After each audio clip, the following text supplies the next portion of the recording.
Well, good morning, good afternoon, good evening, Pickles. Somebody wrote to me and said it's it's more comfortable when you're in the dark. So my bathrobe chats, here's another one. It's 0 dark 30, and I just got back from my walk and a shower and blow drying my hair so I could be here for you. The makeup artist isn't here today, nor is my assistant. What will I do? Anyway, my name is Sarah, Pearls of Wisdom and Food with Keto Under 20. And the comments have just been so interesting.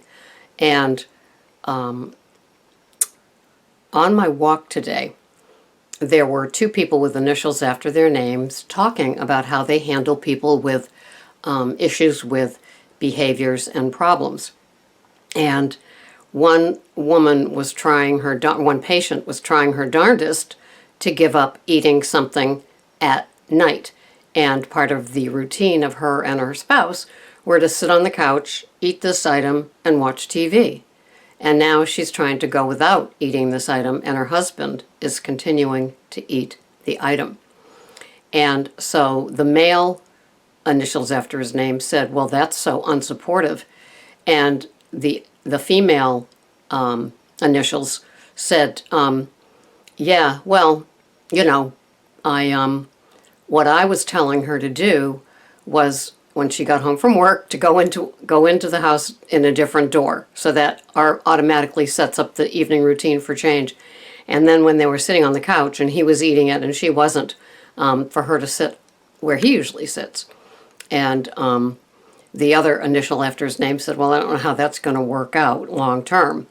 And so the female one just kind of laughed.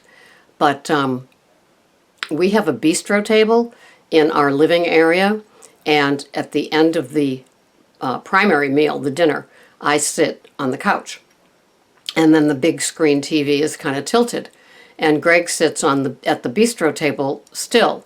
So he's peripherally way out of my range, and that's when he has his after dinner items. So I don't even see them being consumed. So I guess without even thinking about it, I've gone from learning how to squint to position myself, because although the two of them were talking, myself as a food addict, I wanted to pipe in with my opinion, because I got one. And I'm a recovering food addict, and I do this a day at a time. So for me, the expectation of everybody else to get into my parade and walk the way I'm walking to my beat, I think that that's kind of selfish. We didn't get into our jams with them spoon feeding us. I don't think that they were doing the grapes into our mouths like we were Nefertiti or whoever that is.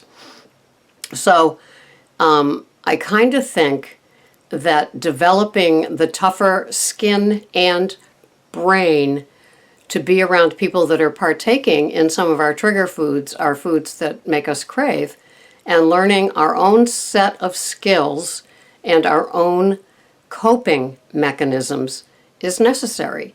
I think it's big girl pants time, and although it seemed like the husband was unsupportive, hey, you know,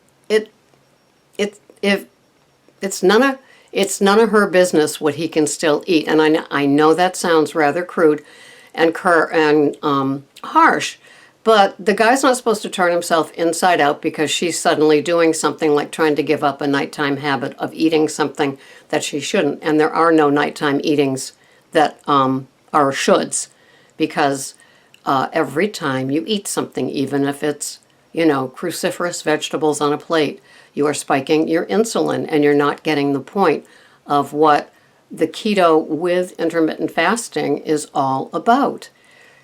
Having those things after the main meal is not a BBC, a better bad choice. Having those things is still bowing to the habit of nighttime eating. And I hope, can you see the difference there? Because the nighttime eating habit is what needs to be done away with. That's the problem.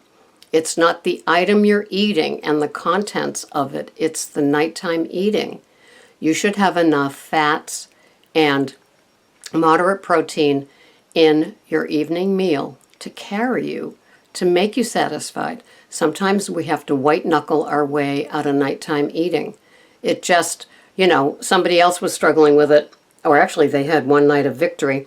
And I said, grab a word search book or a craft that you can do with your hands. For me, it's, I don't do it anymore, but during the day, it's, dumb solitaire on my iPhone, on my smartphone. I don't have an iPhone. On my smartphone. And other times, other times it's word searches or something like that. But the nighttime thing is something that might eventually have to go. If you live with somebody that doesn't not only honor you or, give up everything just because you have, I think I think it's kind of unfair of us to think that other people are supposed to. If you have to cook a separate meal, if you have to eat at certain times, if you have to go without after dinner, that's on you to develop your own set of tools to cope with it. And I'm sorry, but, learning how to squint is one of the ways, and repositioning yourself around people that are doing it so they're not in your vision. I know it's hard. I know it's uncomfortable. I know it's an inconvenience. But, when all is said and done, it's you yourself that is accountable and responsible for you yourself. And the victory comes from getting through one night and then working on the same thing the next night. It's how we have to do it. It's not up to us to turn left and right and think that somebody else is going to take care of us and tiptoe around us. In all of the literature of AA, they talk about that as well. Or people talk about it at meetings when they have a significant other that still imbibes and how they have to deal with it. It's not, sometimes people will be sensitive to you if you're going through something, but you can't have that expectation that they're automatically going to do it. So get your tools in order.